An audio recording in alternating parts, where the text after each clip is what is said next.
एक भक्तमाल जी में कथा आती है, सावधानी से सुनो। महाराष्ट्र के पंढरपुर में एक वैष्णव भक्त थे, उनका नाम था त्रिलोचन दास।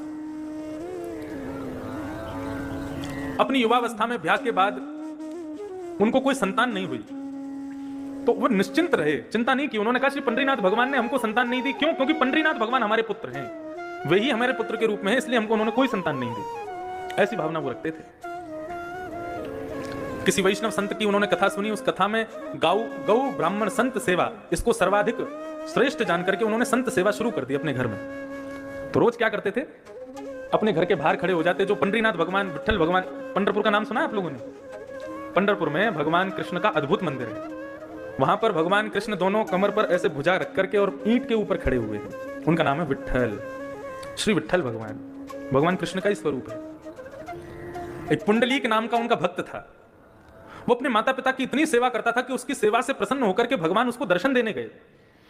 जब द्वारिकाधीश उसको दर्शन देने गए तो भगवान के अंग से निकलने वाले प्रकाश, भगवान के इत्र की सुगंधी, भगवान के आभूषणों की खनक से वो बड़ा चिंतित हो गया और कहने लगा, कौन है भाई इतना प्रकाश कर रहा है, इतनी सुगंधी आ रही है, इतनी गहनों की आवाज आ रही है, कौन है?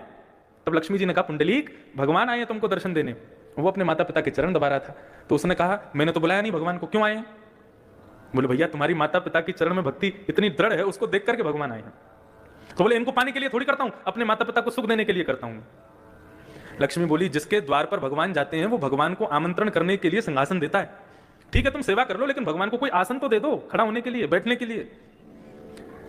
पुंडलीक बड़ा चिंतित हो गया, ये और मेरे सिर पर बला आ गई है। भगवान को बोल रहा है, बुलाया है नहीं, अपने आप बिन बुलाए मेहमान बन के आ गए, अब घर पे और बैठेंगे मेरे आके। तब उसको कोई आसन नहीं मिला तो पैर दबाते दबाते उसको एक नीचे ईंट मिली, तो उसने ईंट को खिसका दिया, ले लो आसन, खड़े हो जाओ इस पर।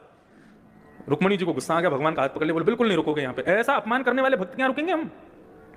भगवान के नेत्र सजल हो गए, बोले अब तो इसको दर्शन देके ही जाऊंगा मैं, ये जब तक सेवा से मुक्त नहीं हो जाएगा तब तक यहीं खड़ा रहूंगा। और जैसे कोई प्रतीक्षा करता है, किसी का इंतजार करता है, ऐसे ही भगवान उस ईंट पर खड़े हो गए, दोनों भुजाओं को कमर पर रख के। आज भी वो पंडरीनाथ भगवान आज भी ईंट पर खड़े हैं। ऐसा अद्भुत मंदिर पूरे भारत में नहीं है।